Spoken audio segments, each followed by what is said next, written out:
All right, so I see a few people starting to tune in now. So um, I'm going to uh, get this going. Um, Thank you so much to everyone who's watching, everyone who's been donating, everyone who's been signal boosting this as well. I'm really excited about the reading that's going to be happening tonight. We have four really incredible writers who I'm so excited about: Vanessa Angélica Villarreal, Rax King, George Abraham, and Joselia Hughes. And all of their work is uh, doing really, really exciting work, and I think speaks to each other and creates a kind of larger conversation as well, each of them. So before I introduce everyone, I wanted to introduce myself very briefly and then just provide some additional information as well, and then talk very briefly about the ongoing situation that's currently happening. I'm Zephyr Lisowski. I'm a poet and an editor. I do a lot of things, most primarily with Apogee Journal, where I'm on the poetry staff. But right now, what I'm the most excited about is this reading. Away Message, which this is the third entry of, prioritizes writers who are queer and disabled and multiply marginalized in a number of ways who have been negatively impacted by things around COVID-19. Um, and we have support from poets and writers to help pay the performers, but there's also a Venmo link on the YouTube page and on the website where you might be streaming this from as well. If you have any extra money laying around, 100% of what you would send to that Venmo link goes to the performers. And um, yeah, anything would be appreciated. So we'll be hearing from Vanessa, then Rax, then Joselia, then George in that order. And I'll read all of their bios in between each other. But before I do that, I just wanted to talk for a very brief second about um, larger issues as well. I'd be remiss, actually, if I didn't mention the violences that have yet again become more visible between starting to plan this reading and a few weeks ago and the actual date tonight. And I just wanted to say at the start of this reading that I, and by extension, Away Message as a reading, stands in solidarity with the ongoing rebellion in Minneapolis and elsewhere, and stands with all the protesters and all those physically unable to protest tonight and over the past few days as well, celebrating the lives and denouncing the murders of, among others, Breonna Taylor, Tony McDade, and George Floyd. And by extension, the deaths around COVID-19, which are also, like these, symptomatic of structural white supremacy at work. There's a link on the website below the Venmo to pay performers to also support the Black Visions Collective and others who are doing work in the greater Minneapolis area around this. I'd really recommend or suggest you support them if you can.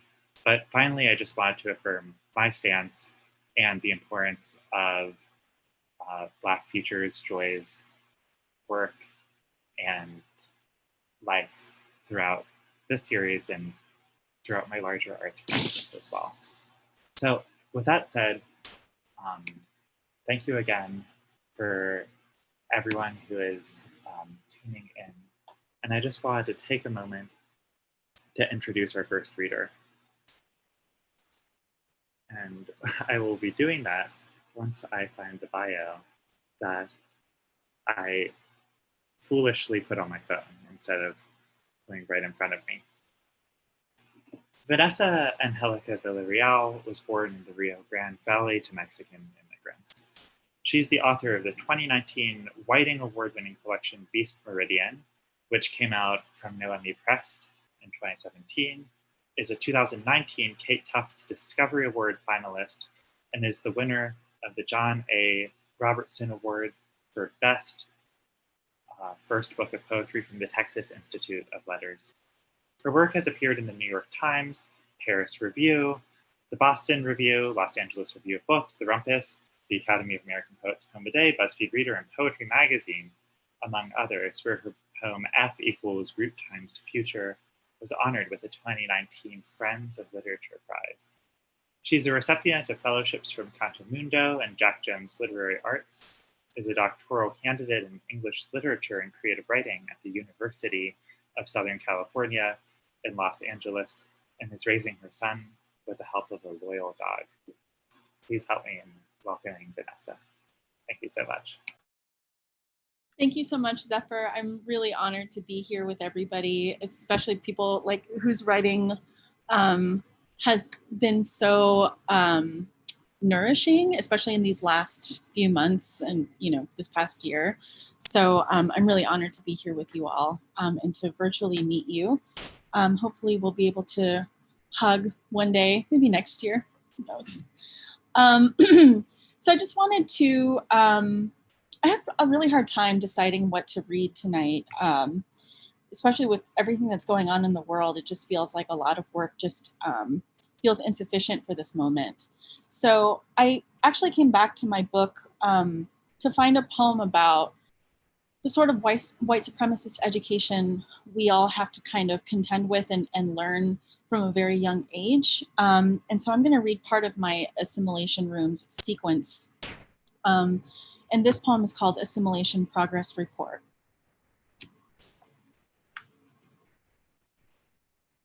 Jim. Learn, white girl nipples are your erotic shame. The only body you long for is hers. Shotgun, pass the smoke in the locker room, shower, run for hours, even when they throw rocks at your head because they found out you're a dyke. Physics, learn 1, parallax, noun, the effect whereby an object appears to differ according to viewer position. 2, matter, noun, physical substance which occupies space, an affair or situation under consideration, the reason for distress or a problem. 3, the tricks of English, tricks of the trade. Texas history, learn a swindle, Mexico lost. Its Pacific gold vein mountains to someone else's destiny manifest multiple choice. A, be quiet. B, as paperwork, so that the cotillion may accept their blonde praise, their every award. C, hold hands with their white boys. D, raise your question. E, they'll escort you out, put you in basics with the other. F, not honors material. English, on the road, white boys aching oats are high literature, high and well-funded wandering, while Papi is pulled over in that same desert, asked to show his papers before el baile. Learn Sal Paradise, loved a Mexican girl, but not enough to name her. And shh, Brandon from Wimbledon is talking, and he is 3-story brilliant, ha ha ha. The voices that matter, noun, are the people who matter, noun. Ivy Bright and Ivory. Government, learn Confederate flag is states' rights. On the test, the doublespeak that makes right a boundless estate makes rightless the bound black body. Confederate flag stickers on mud-spun Jeep, puka shelled, the boys go ridin', protected as a plantation. The founders, holy signatures guarantee it, you see, their liberty. A. B, our terror. Work, learn to wipe that with a smile off your face. From 3 p.m. to 1 a.m., side work, then homework. Use the front computer to clock in and out. Otherwise, in the back room, his hand will hard between my legs again. The booth's empty after midnight. Expulsion. Lighter, confiscated, alternative, school at morning, pat down, turnout pockets, white tongues, snitch, bag check, arms up, someone's head slammed on cement bricks. 1, parallax, noun, the effect of position upon viewing an object. Parent signature. So that's one poem. And I think I'm just going to read one more. I'm excited to get to the other readers here. I'm going to go ahead and share my screen so that the form, I'm going to talk a little bit about the form. Oh, wait a second. I actually can't share my screen. Is it possible to? No, let me grant you that privilege. I'm sorry about that. That's okay. That's all right.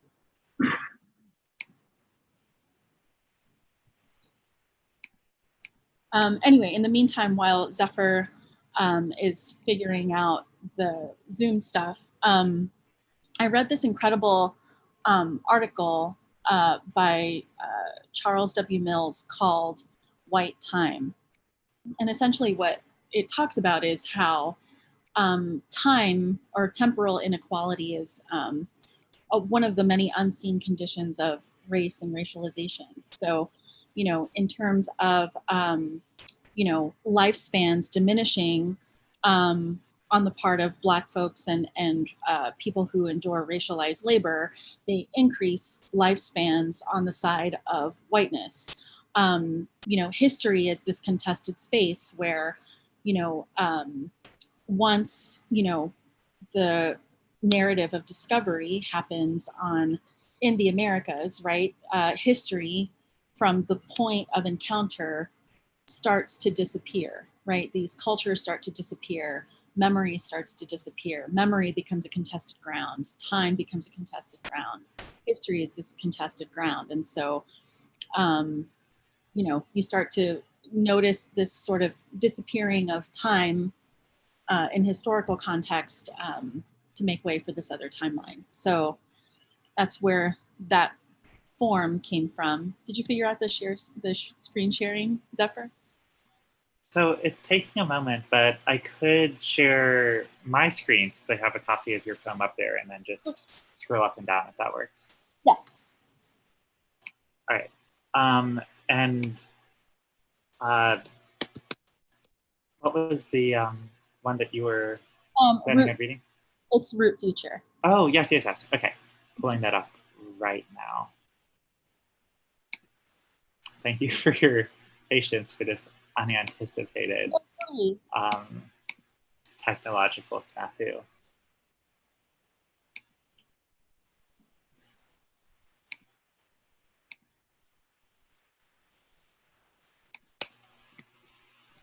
Okay.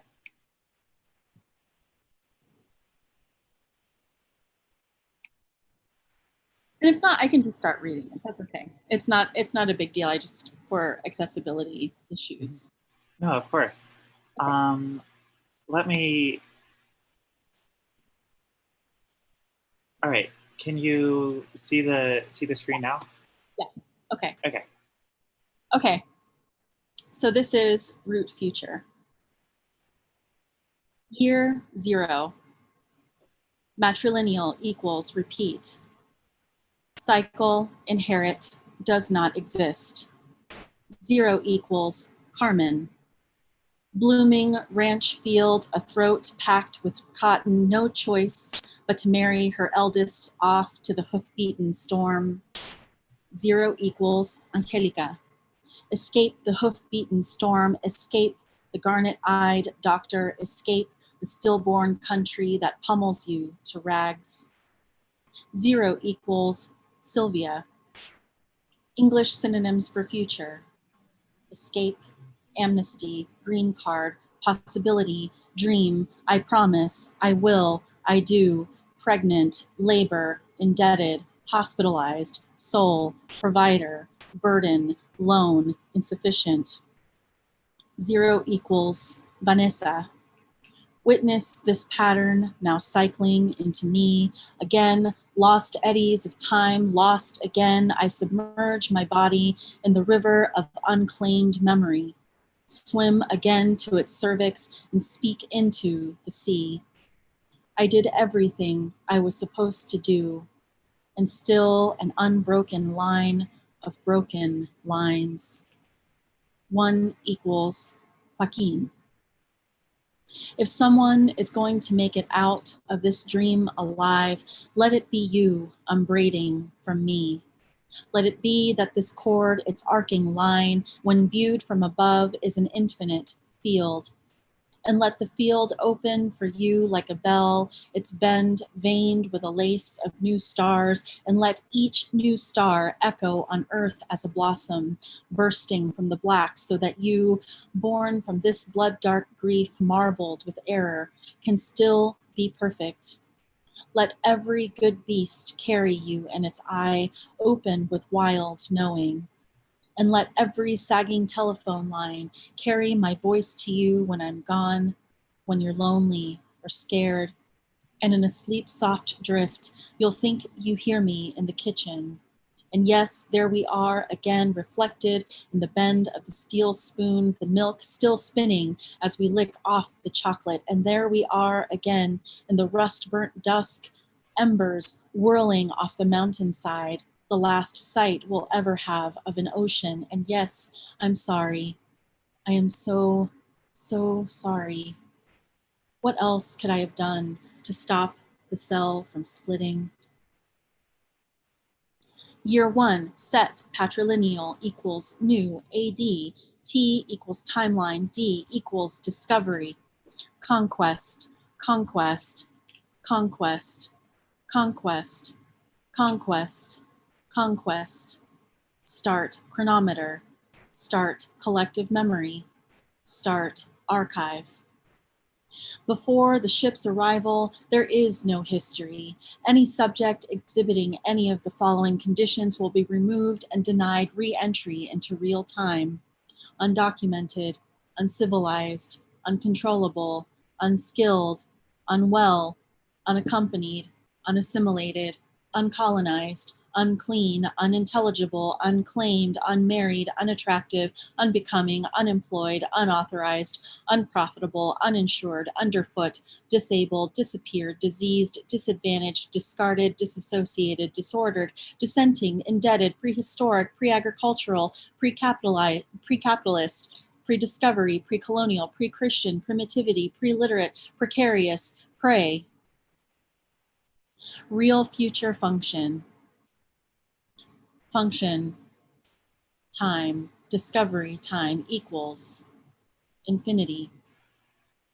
And after the coral bleaches to bone and the poles thaw and the clouds shatter a searing rain, the SpaceX colony will have already built an electromagnetic wall to border its orbit. And in the field, the bent workers will still scoop tinder charred under a burning sky for the empire. And even the mountains will kneel in witness and surrender to the sinking to greet once again that same ancient ocean. And when the last elephant falls, we will know the end of memory, and time will go white, and the future white, and the past white, wiped immaculate of fault, all time collapsed into a single line, all histories consumed by the official record and its impeccable family lines traced back through the whitened field itself so straight, and us broken in broken trees to make way for the future, progressing ever forward in a line of suns. But any voyage that assumes a forward course will loop to its origin and cross itself, and so the compass rose will enclose the world into the shape of a gun sight. And when there are no new lands to map in blood, how pale will the horse of the last sunrise look underwater? Learn from this, little one. Time was never a line but a field, and you are occurring alongside the past. And when I recognize abuelitos laugh in you, or offer a bending lily to the dead, we are born and together again. And every minute I choose you, choose to fight, and don't drive off the mountain. I encounter the infinite as the will to survive.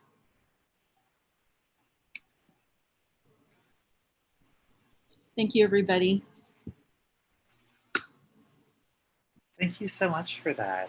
Oh my God, the infinite as the will to survive. Both of those were so incredible. For those of you who are just tuning in now, welcome. There's a Venmo link in the bio if you have any money to help pay performers. That's at Zeph-Lasowski. The link is on the YouTube and on the tiny URL. That was incredible. Also, speaking of SpaceX, shout out to Elon Musk's rocket exploding earlier today. I'm not sure if any of y'all saw that. I definitely did multiple times. Before say, yeah.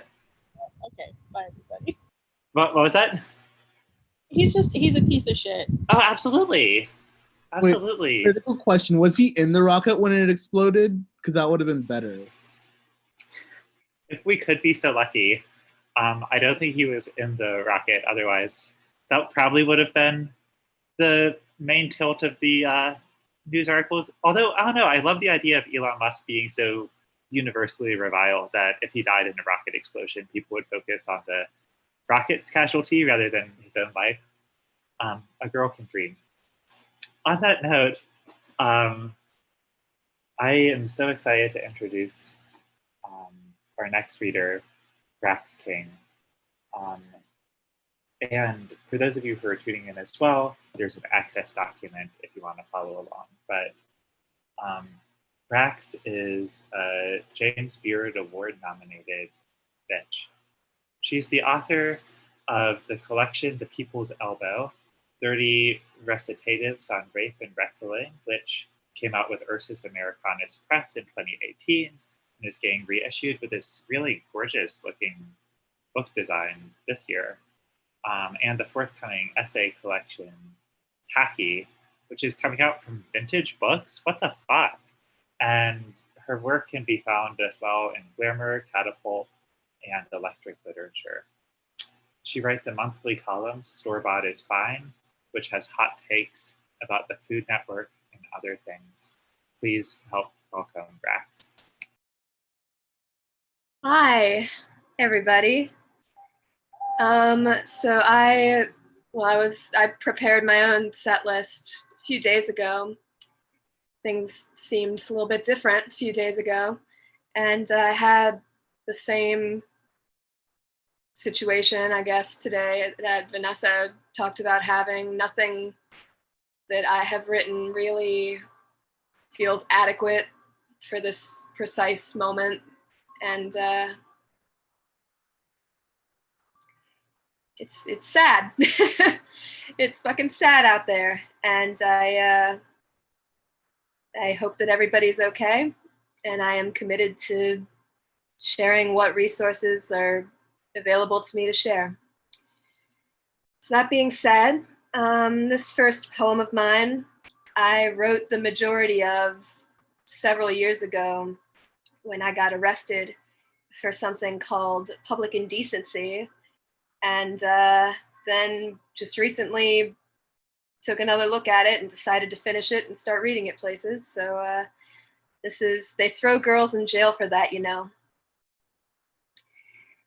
I was suckling a pear and trying not to violate too much halakha, but like, come on, you know? What is the juiciest fruit? What cream is richest? I want to be your best or your worst, as long as I'm the most. My legs don't bend that way, but for you, I am willing to break them. For only you, I am swampy. I am old growth and sugarcane. I would do anything for you as long as it's useless. I would drink a finger, drink a fist, a foot, a thigh, aproned and becoming. I disobey the limits of my sex. Somewhere, a man of the house occupies his chair, while somewhere I lose a boot. You could find it, if you wanted to, tumbled wanton before your feet, wherever they are. Thank you. I don't know if y'all can hear the ice cream truck outside. I really hope that you can, because it's bringing so much joy to my evening. It's been going on for hours and hours, and it just won't stop. So, ice cream. All right, this is Divorce 1. It's about my divorce. One could say it's the first poem I wrote about my divorce. I say octopuses, But you argue for octopi, and who could believe we'd wrestle years this way in the fungal dark, secret as a truffle forage?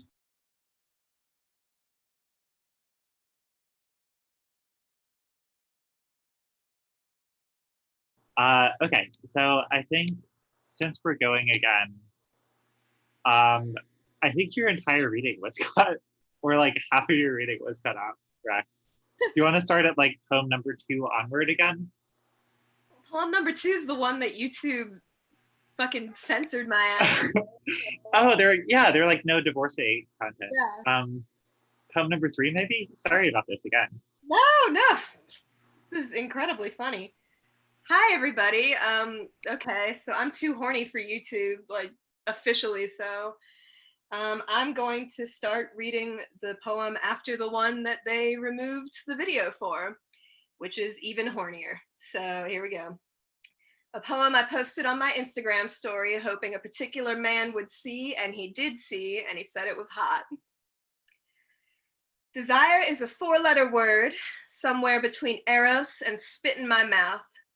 I have fucked and fucked again my most distractible muscles. Coming feels like taking work home with me. Yesterday, I remembered a steak I loved, red, wet, etc., butter in my mouth, etc., the grain rigid as death, etc., etc. Okay, moving on. This is called Post Wanting. It is also kind of horny. Are they all horny from here on out? No, some of them are sad. Okay. Post Wanting, horny. Spring again, Jesus Christ. Everything should be fucking but isn't. Pink should flow into faces but isn't. This is the spring when I tire of myself and my rootless tree trunk gasping for water. Yes, for the last fucking time I want you, but so what? Better to be post-wanting and outgrow my need like a fontanelle ceiling. And yet it's spring, and hell if I don't soften for you every time, all baby's skull and tender-skinned fear and mixed metaphors, my ramps pushy in the earth, my bitter green body, my bad writing about good dick. God damn, I am ready to chase you again. Thank you. I have 2 more. This is On the Carousel. It's for someone named Matt. I mount my horse on the carousel. Easy on the carousel to get stuck, trapped. The thing is gentle. The music wheedles. On the carousel, what I see loops, circles around me, or no, sorry, I'm what loops. Easy to forget the way of things on the carousel. I see the same people every loop, the same trees and kids and rides, boring. On the carousel, though, the dull is perfected, as cozy as freezing to death here on the carousel. I pass you again. Oh, say it, Brax, you idiot. Yes, I am on the carousel, and you are off. My horse plods your way off beat each time, thinking, really stupid, him again. Thanks, motorcycle. All right, I got one more, y'all. This one is about my dad, who died 2 years ago. And I'm just as fucked up and sad about it now as I was 2 years ago, because I don't have like emotional maturity or whatever. That's not something that is available to me.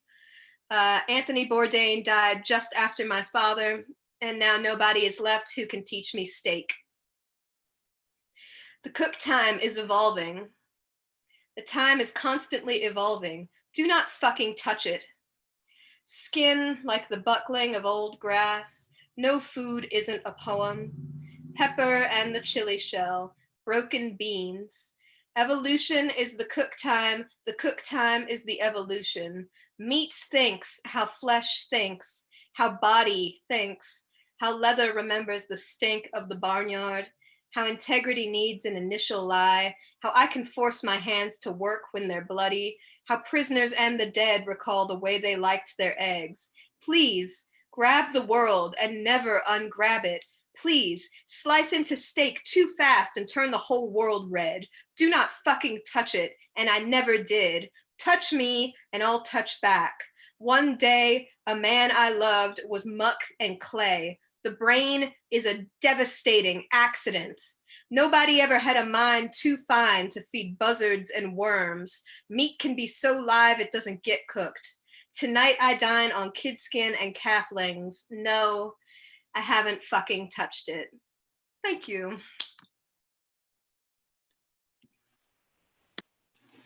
Thank you so much for that. Wow. So good. YouTube reported it and you still came back. Like a kind of like a raising from the dead type situation. Thank you to everyone who's bared with this unexpected of technological and or bureaucratic difficulties. I love that reading, Rex, and for those of you who are just somehow tuning in now, there's a Venmo link to pay performers in the YouTube and on the website at zeph.wasowski. There's also other links for an access document should you need it, and other organizations you can potentially give your money to as well. That said, we're at the halfway point and we have 2 writers left who I'm so excited to introduce. Coming up next is Joselia Hughes, who born in 1988. Whoops, this is not the correct bio actually. Let me grab yours, Joselia. I'm so excited to hear Joselia read, by the way. Like, wow. She does the work. She's a writer and allodisciplinary craftswoman living in the Bronx. She's disabled. As of late, she's been attending to the finalizing details of her first full-length book of no poems. If you'd like to publish that book, please seek her out. Given the many scales of negligence, maybe you'll see her in person in the year of our Audre Lorde, 2022. Please join me in welcoming Joselia. Hi, everyone. I'm really excited to be here with you all. I'm really excited that our shit got shut down, you know, they listen. So we gotta pay attention to that. So I'm gonna be reading one piece. It's the last piece in my full-length book that I am finishing up right now. And I have always judged books on the quality of their last line. Every time I read a book, I read the last line first. So we're gonna read the short story called On Choosing a Neighborhood. Yeah, I have an indexing system for all of my work. So this piece is atomic number 4, and it's a beryllium. So everything has it corresponds with the periodic table of elements. Okay, so this is On Choosing a Neighborhood. Death says, "I'll be there when I am." I place the receiver on the hook without saying goodbye. I'm not thrilled about this. I wash the tableware by hand and have the dishes in the warmer. I won't remove them until the last possible moment so the food warms the plate and the plate warms the food. I have too many settings in preparation and not all for use. Sometimes death hasn't the slightest consideration for my wants. This isn't the first time they've called right before serving to say they won't show up. I have to remember death is not a want, but a condition. The others, hope, birth, faith, power, grace, yes, the whole lot will arrive soon, as they tend to travel grouped together, or so the other neighbors say.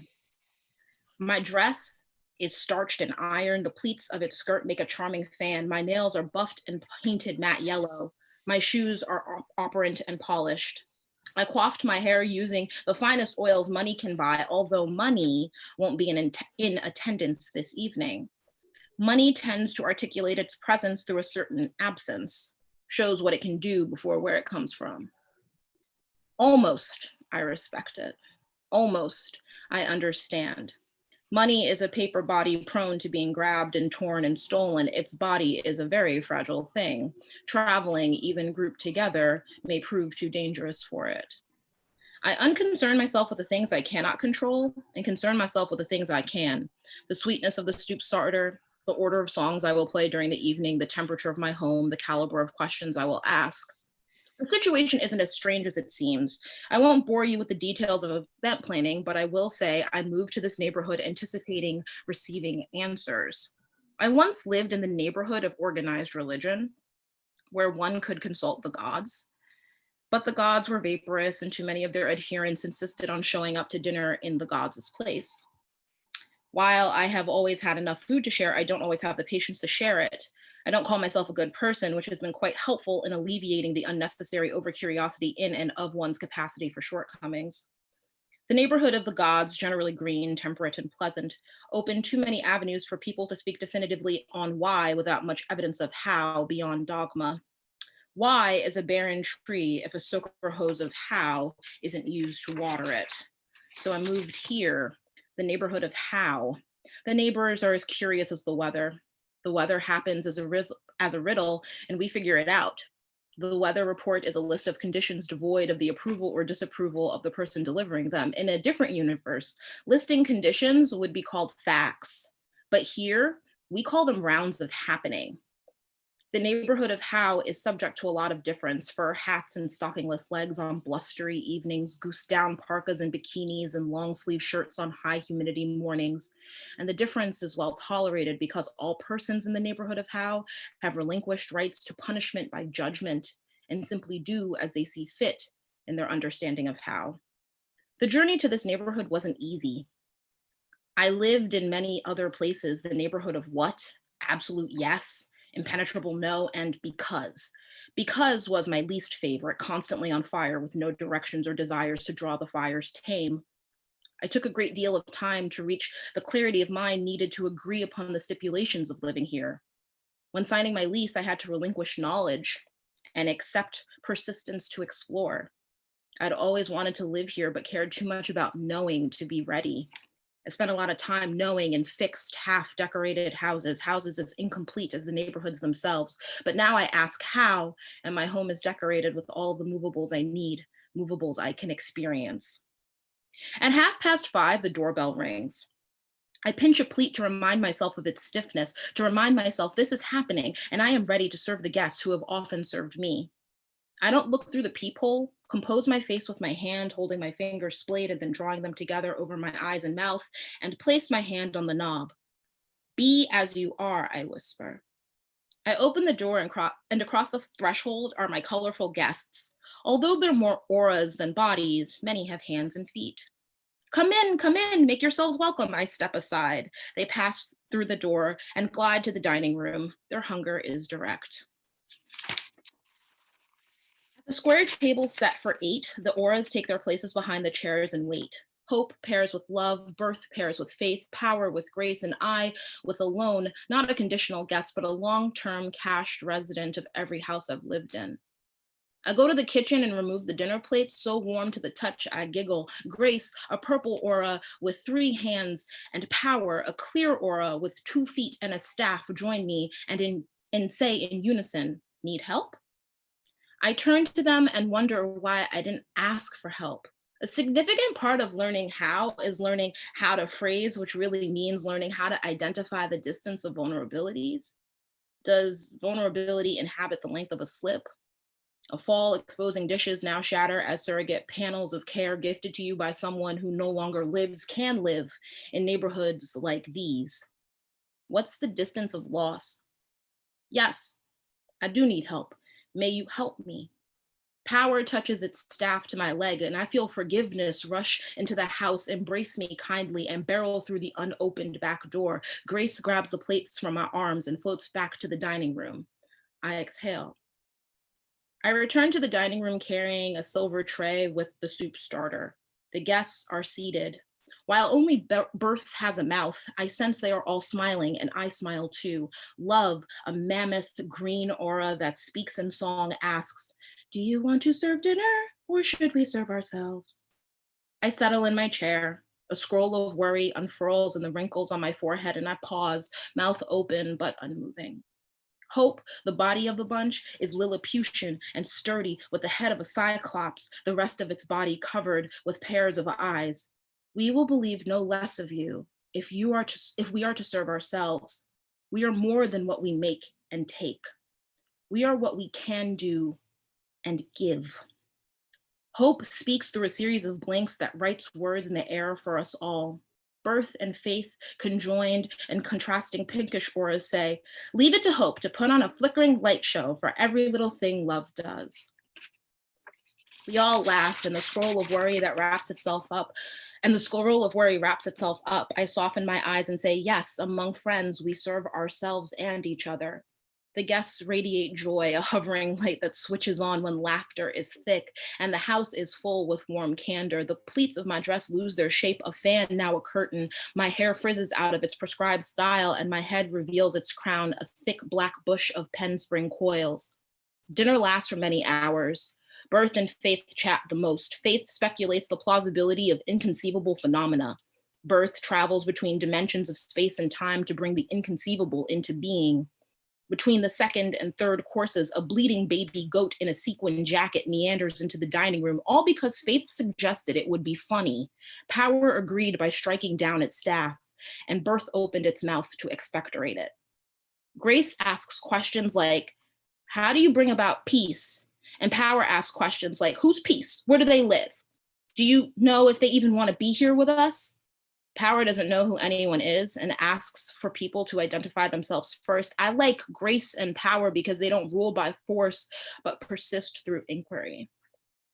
Hope writes our responses on the ceiling, and Love sings them aloud for us to hear again. Love is the most radiant of the bunch, and it is easy to see how the others, myself included, shine through them. After the dessert, the guests ask for a hug. The auras embrace me, and I see nothing but an expansive, thawing darkness. I am not scared or lost. I am together and finding. After the embrace, Love sings, "See you soon. We all know how to meet each other now." They all file out. Birth exits last, smiling. I close the door and lean on it. I exhale and realize the questions I end up asking are never the ones founded and plucked from planning. At 11:30, the doorbell rings. I'm in bed, but scramble up, put on my slip shoes and terry cloth housecoat. I tiptoe to the door and peer through the peephole. All I see is a bright light and cannot tell if I have somehow, without notice, skipped rest and am viewing a new part of morning. I open the door. The light asks, "Too late for tea and a transition?" I feel my body losing energy, growing limp with the knowledge I'd relinquished. "Of course not," I say, and widen the opening, inviting the glow in. Death enters and sits on the bottom stair. I go to the kitchen, set the kettle, and turn the burner on high. Death's effulgence consumes the house. My limbs begin to lose coordination. "Do you take honey with your tea?" It's Passiflora. As the water comes to a boil, the kettle releases a shrill skirl, and Death says yes. I swear to you, Death's voice is no different from a protracted strident chorus of chirps, like adult oscines singing their infant songs before the blue-black of night yellowing into dawn, right after a torrent, and the tree leaves are still heavy and dripping wet. Thank you. Joselia, thank you so much. Wow. Wow. Yeah, if that book doesn't appear in 2022, a number of people will have fucked up really, really badly. That was so good. Thank you to everyone who has appeared in the Zoom and who's also watching this on YouTube. Thank you to everyone who's like bared through the sort of unexpected maybe censorship that happened in the middle of this reading. No, we just have one more reader. So I'd just like to introduce them. George Abraham is a Palestinian-American poet from Jacksonville, Florida. They're a Kundiman Fellow, a board member for the Radius of Arab American Writers, and the recipient of the College Union Poetry Slam's Best Poet title. They're the author of the debut poetry collection Birthright, which came out from Vine Poetry in April and is brilliant and should have been reviewed more. But y'all should read it if you haven't. It's so, so good. And they're also the author of the chapbooks The Specimens Apology from Sibling Rivalry Press and Algum from the Atlas Review. Their work has appeared in the American Poetry Review, the Paris Review, Lit Hub, West Branch, Mizna, and elsewhere. They're currently based in Somerville, Massachusetts, where they're PhD candidate in bioengineering at Harvard University. This is maybe an indication of both what a Southerner I am and how bad I am at United States geography. But every time I see MA, I immediately want to say Missouri, and I have to correct myself. It's a different state. They're not the same at all. Missouri, yeah. Please welcome George. OMG, I'm from Somerville, Missouri. Yeah. I'm here for it. Wow. Sorry, you did the thing where you made me laugh right before. I was gonna just go right into the set, and now I'm like, wow, that Somerville, Missouri really threw me for a loop. Thank you so much for organizing us, Zephyr. And wow, that was a reading TM. Like, y'all are incredible. Now I'm just gonna go right into it. I'm gonna read a poem from my book, Birthright. And I think the title just is self-explanatory. Ars Poetica, in which every pronoun is a free Palestine. And so it is written, the settlers will steal God's land, and free Palestine will curse the settlers with an inability to season free Palestine's food, a sunburn, the shape of a settler dictator's face on everyone who will claim free Palestine's earth, but not free Palestine's skin soil stained. There, free Palestine said it. No one really owns anything free Palestine didn't unwrite to make it so. Free Palestine's sea, Israeli.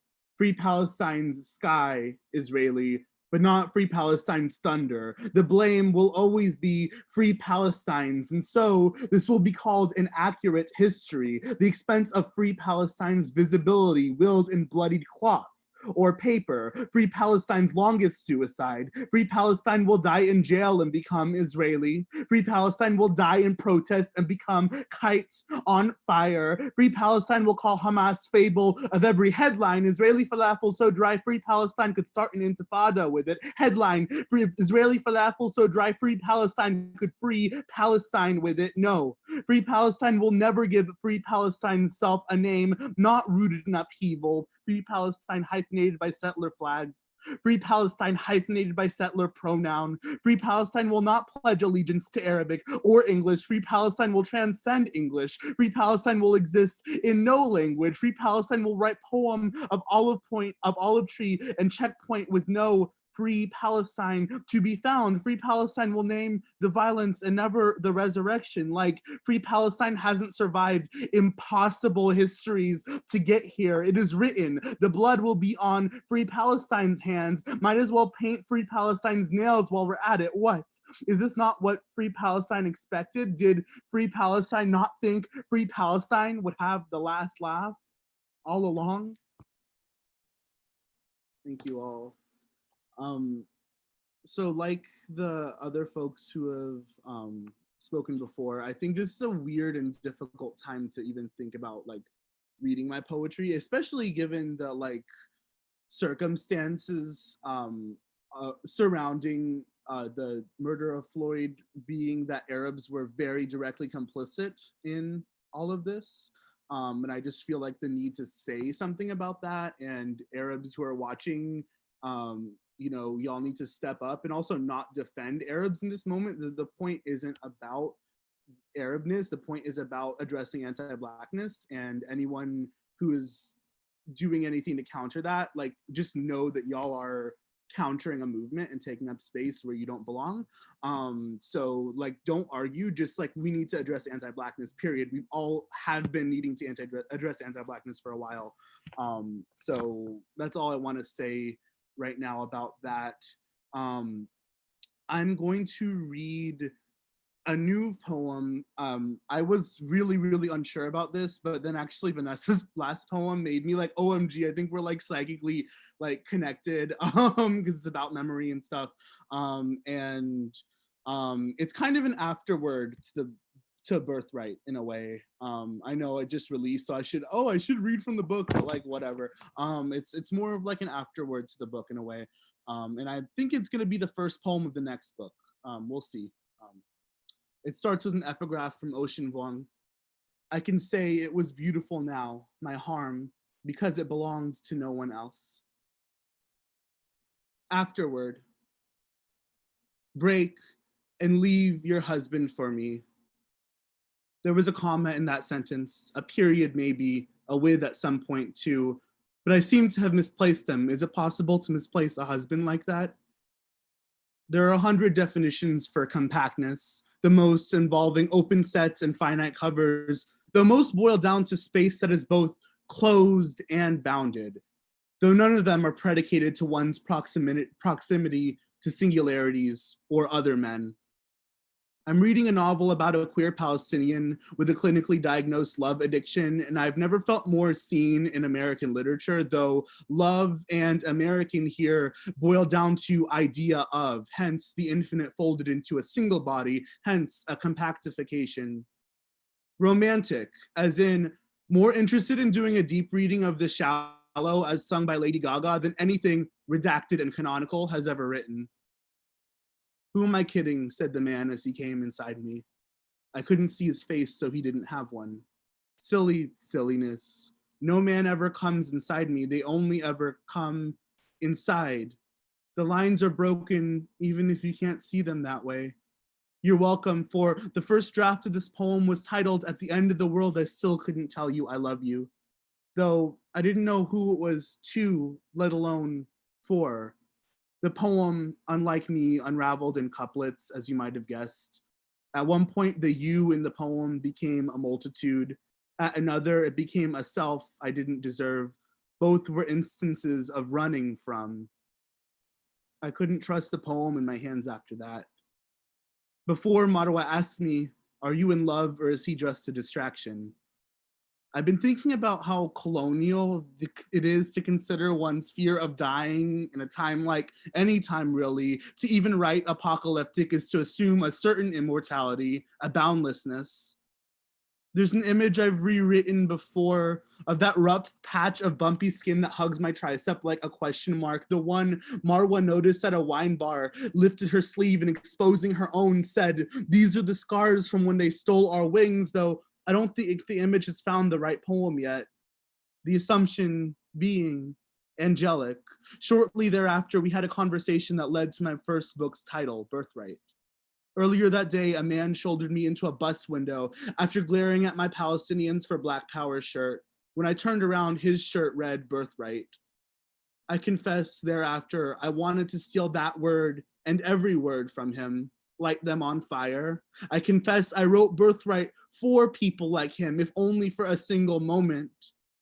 If you're reading me right now, I want you to feel small, dare I say, compact.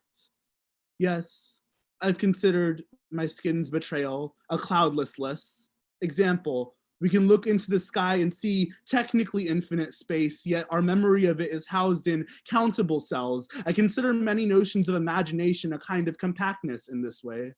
Example, adult brains, I am told, lose 1 neuron per second. The man who told me this wasted 95 million neurons of my time.